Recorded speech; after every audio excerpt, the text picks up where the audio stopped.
चौचामपुर से Manipur नत्रब्राबा Manipur police MP ना check तौबी आदे हरागदे मोइगी चौचामपुर की मसेन भावबदा चेक तौबी आदे केनोगी CM की मखादा अखोई लेत्रबनी गवर्नमेंट मखादा लेत्रबनी नोइसु रिजाइन तौदे अदुदि नकोइदु रिजाइन तौद्रबने नकोइगा अखोइगा थेंगनरी हाइबगी मोंगने मोइना हारिसे मोइगी पुलिस सिंग दुदा करी तौगे दा पुलिस सिंग न चेक तौवे मोइदा को चेक तौवे ना हाई विलेज वॉलंटियर कांगू सिंग दा चेक तौरगा चेक तौबसिदा अयाम मतमदा मोइदा याम सोइबा मोइगी खुलाई उसुंबा फाबसु खा लेबा माले अदुदा पीपल सिंगना मोइगी चुचामपुर दा लेरिबा मियामना करी हाइगेदा करिगुंबा विलेज वॉलंटियर मोइगे VV हाइजे विलेज वॉलंटियर सोइदुने को विलेज वॉलंटियर कांगुना करिगुंबा नखोइना मोइना खुलाई पाइबगुंबा चटपगुंबा दा हाइतारेने अदुंबो ओइबे याइ नत्रगा अमो ओइबे याइ मदुदा चेक तौरपा थेंगनरगदी अखोइदगा करिगुंबा चेक तौरागदी विलेज वॉलंटियर कांगुदा खुथागनी सिनेबा पुलिस सिंग दा मोइ हाइजे को अदुगा चेक तौदे आदे हाइबोरगदी विलेज वॉलंटियर ना चेक तौगदबनी सिनेबा अदुगा चेक तौगदबा सिगी मरम से करिगिनो अखोइ से मणिपुर नत्रबनी मोइन हाइजे को बिरेन सरकार की मखादा नोइ लेगदबोरगदी चेक तौबी यारोइ नखोइदा खुथागनी सिनेबा मोइन हाइजे खुथानी मीन्स मोइगा अवाइकुम तौनरागा खतनानी हाइबनेबा को मोइन हाइनिगे से को आइगी वहिजे बिरेन ना थादोकपा बिरेन की मखादा लेबा नखोइ चेक अमदा तौबी यारोइ थबकसु नखोइना रिजाइन तौगम करिगिनो अखोइ जे हुजि मणिपुर नत्रबनी सिने मोइन हाइरिसे को अदुइ तारगदी गवर्नमेंट दा मखोइना अदुक यौना वाहिजे हाइरेसिनदी गवर्नमेंट हुजि पाव करि दौरिगे सिनेबा होय XYZ मी अमेतना पीपल कैसु लैतबा मी अमना आइगुम ओइबि याइ नत्रगा कनागुम अमेतना अदुगी केनोसे तोरमबदी याइबा वाहिदो इबो रमबि याइबा मदु अम्मा इराबा हाइबसे मखोइगी विलेज वॉलंटियर ना अदुगी रिक्स तो लौगदबनी चुचामपुर गी लौगदबनी हाइबोरगदी पुलिस लेबि आथ्र लेत्रे नोइ रिजाइन तौरो हाइबने मोइना हाइरिसे अदुइ तारगदी गवर्नमेंट करी तौदोइनो सिनेबा अदुइ तारि गवर्नमेंट एक्शन लौजिसे करिगिनो एक्शन दि लौरम बि याइ सिगुम्बा किनोसे ngasi aina haइरिसे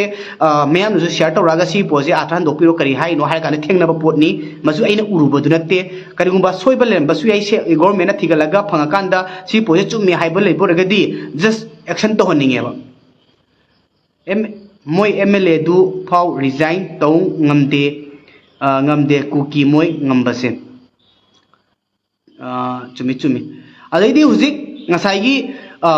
मोइना हाइरिसे याम साथीना गवर्नमेंट ना हुजिक मकोइना हाइरिबा बिरेन जे मणिपुर की गवर्नमेंट नि हाइरिबा मणिपुर की CM हाइ मोइ मसामंगना अदुइ तारदी गवर्नमेंट की मखादा अखोइ जे लेत्रे सिनेबा चौचामपुर की मीना हाइरिसे को म्याम चौचामपुर पुनमक नु ओरम बे ओरम देबा आइदुदे आइ खंगदे बट मखोइना हाइरिसे चौचामपुर की पुलिस सिंगना चेक तौरप मतमदा कदिगुम्बा अखोइगा थेंगनरगदी नखोइदा खुथागनी हाइबनेबा अदुइ तारगदी ngasi फावबदा इम्फाल दा लेरिबा विलेज वॉलंटियर ओइगेरा आरामबाई ओइगेरा KKL ओइगेरा नत्रगा खुनगापसिंग ओइगेरा ngasi फावबदा सिगी वाहिजे पुलिस अमदा सिनरक्त्रिबा मैते जा दुमतक की फै हाइबसे गवर्नमेंट ने जुने खंगनी सेंट्रल ने जुने खंगनी बट सेंट्रल ना मसिदा डिवाइड रूल अमा सानरगा मैते सिंजे केनो नंगदनबगी ममी अमा उबई मो मसुम उरक पाइ तारे हाइबदी चौचामपुर हुजि लेरिबा कंडीशन जे अदुमतक की फ्री द थागरेबा मीन्स कगिनो द चेक तोरा अदि पुलिस ने चेक तोरागदी अदुदा थेंगनरगदी खतनानी फुननी कापनानी हाइबगी वाहि ने मोइना पनिंगी जे अदुइ तारगदी मसी गवर्नमेंट न तोगम थोक तबरा सिनेबा आइगी मेसेज से गवर्नमेंट दा आई गवर्नमेंट चाहिए नते बट गवर्नमेंट दा पावर दो लेहनिंगी नखोइगी स्ट्रेंथ दो लेहनिंगी गवर्नमेंट दा गवर्नमेंट हुजिक पीपल्स का नखोइगा चटमिननबगी किनोसे याम मथौ तारबनेबा हाइबुदि हाइदे काइदब दोइसनो करिगुम्बा सेंट्रल काइरे खलजे अखोइ कइदो दोइनोबा मसी अखोइ खनरब्राबा गवर्नमेंट अदु बाबुगी स्ट्रेंथ से लेप्रब्रा कमाइ तौगे हाइबदो अदुसु खाइबियोबा हुजिक चौचामपुर से मणिपुर नत्रब्राबा मणिपुर पुलिस MP ना चेक तौबी आदे हरागदी मोइगी चौचामपुर की मसेन भावबदा चेक तौबा यादे केनोगी CM की मखादा अखोइ लेत्रबनी गवर्नमेंट मखादा लेत्रबनी नोइसु रिजाइन तौदे अदुदि नखोइदु रिजाइन तौद्रबने नखोइगा अखोइगा थेंगनरी हाइबगी मोंगने मोइना हाइरिसे अदुइ तारगदी गवर्नमेंट लेबगी चौचामपुर ना मणिपुर मखादा लेबगी करी वैल्यू लेबनोबा नेक्स्ट अदु पॉइंट दो दुमाइना मो याम स्ट्रांगली मोइन हाई को खुथानी हाई बगी को पोसे बट अदुगी पॉइंट दो कना गुमा मना फेक्स नत्रगा सेमगा थातोरप ओइगेरा ओइरोगेरा ओइरमे लौरसी अदु गवर्नमेंट ना थिगत पमदि थुई ओइरमदगदि याम फरे अदुई पोदो मोइ फेक ओइरमगदि बट गवर्नमेंट ना मसी जे एक्शन लोबमदि थुई सिने ना हाइजनिंगी सिना सेम अदुमाइना तरो मतुंगदा अदुगुम्बो हाइजे तारबोदा हुजिक कॉलेज येंगासी कॉलेज से हाना यूनिवर्सिटी मखाना मणिपुर यूनिवर्सिटी मखादा लेरमीबा कॉलेज से मसी जोसी ऑटोनोमस पीगरे ऑटोनोमस पीग्रबनिना अदुई तरगदी अखोइना लेरिजे कदाइदनो हाइबसे मणिपुर मनुदा फरे असिगे जुगाइदा लान तौदिगाइदा पिरम बोरगदी अखोइ एक्सेप्ट तोरम बियाएबा लान केम तौदबा बोरगदी यस मखोइ जुवाजरबनि काइनगा वार अदोमदा खल्लगा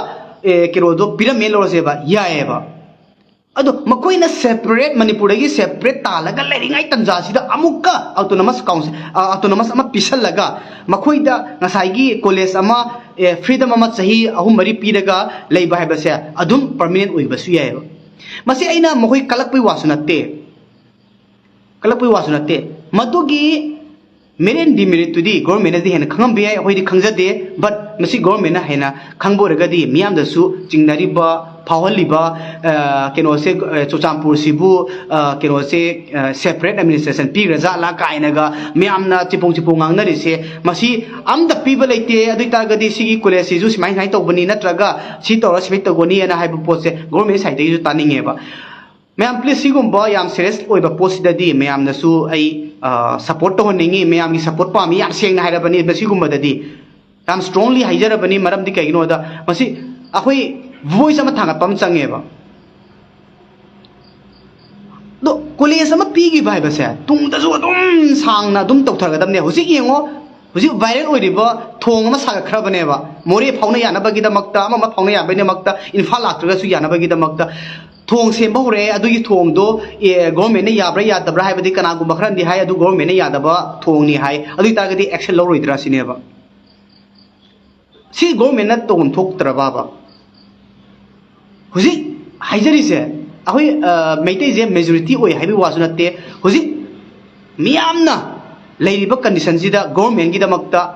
मेजॉरिटी ना तोंगिबनेबा अचुम्बगी दमक्ता अदुइ तागदि अखोइ कै तौबि याय हाबदो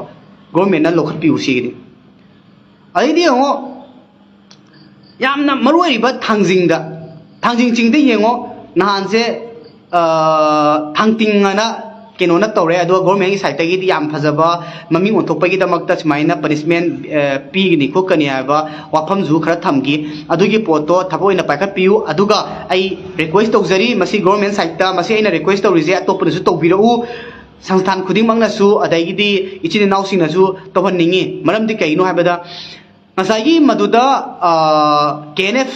KNF हाइदुरा के ज्ञान ताद्रे मखोइगी किनोसे मसीगी पोस्ट से केम अमा सागलगा मखोइगी सुदा लेरे हाइदुना केम अमा सागलगा मदुदा प्रॉब्लम लेना मतुंगदा तुंग कोइना प्रॉब्लम लेनबगी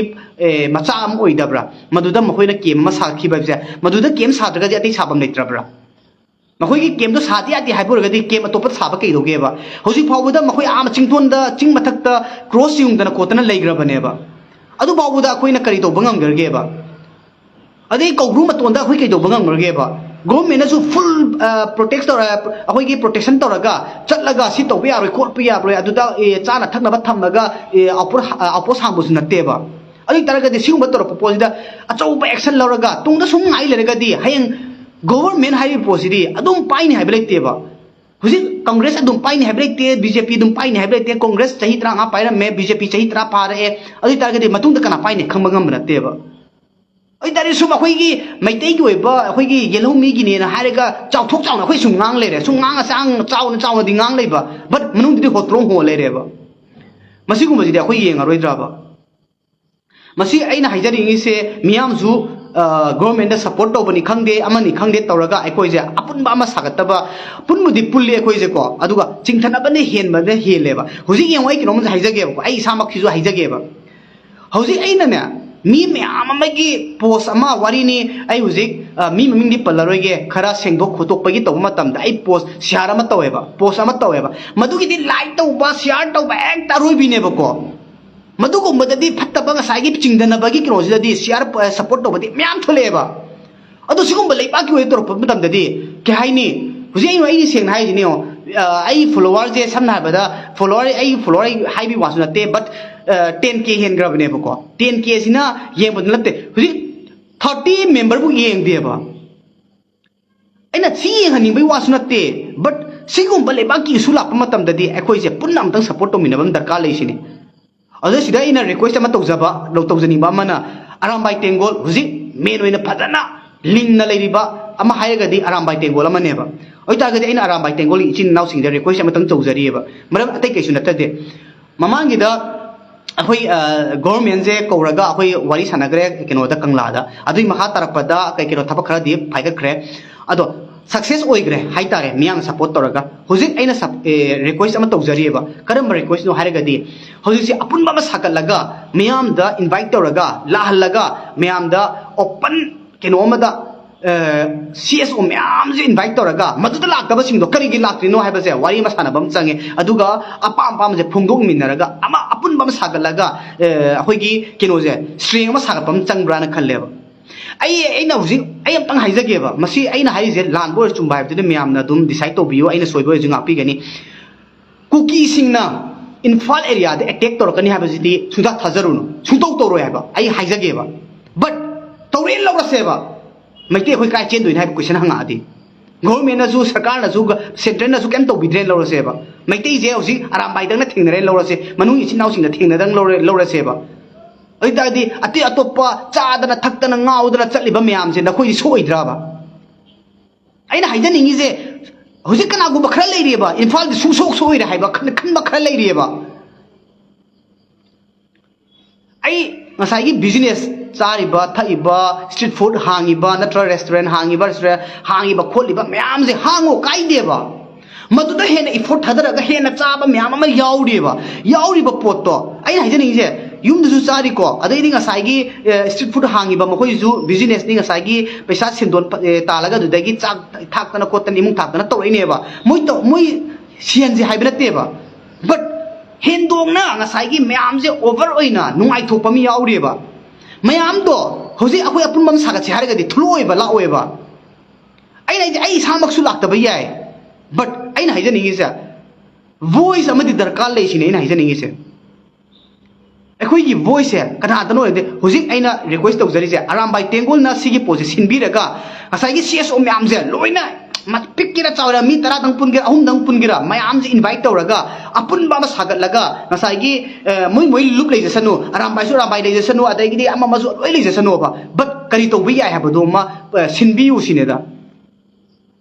ꯑꯗꯨꯒ ꯒꯣꯔꯃꯦꯟꯗ ꯑꯩꯈꯣꯏ ꯇꯛꯁꯜꯂꯁꯦꯕ ꯒꯣꯔꯃꯦꯟ ꯇꯛꯁꯟꯕ ꯃꯤꯟꯁ ꯒꯣꯔꯃꯦꯟꯗꯣ ꯄꯋꯥꯔ ꯄꯤꯁꯦꯕ ꯃꯈꯣꯏꯗ ꯒꯣꯔꯃꯦꯟꯒꯤ ꯀꯩꯅꯣꯁꯦ ꯊꯧꯅꯥꯗꯣ ꯍꯥꯞꯁꯦꯕ ꯍꯧꯖꯤꯛ ꯀꯅꯥꯒꯨꯝꯕ ꯈꯔꯅ ꯄꯣꯂꯤꯇꯤꯛꯁꯇ ꯌꯦꯡꯉꯒ ꯒꯣꯔꯃꯦꯟꯗ ꯁꯨꯝ ꯆꯤꯡꯗꯕ ꯒꯣꯔꯃꯦꯟꯁꯦ ꯊꯤꯟ ꯆꯩꯕꯤꯕ ꯃꯁꯤ ꯇꯧꯔꯣꯏꯁꯦꯕ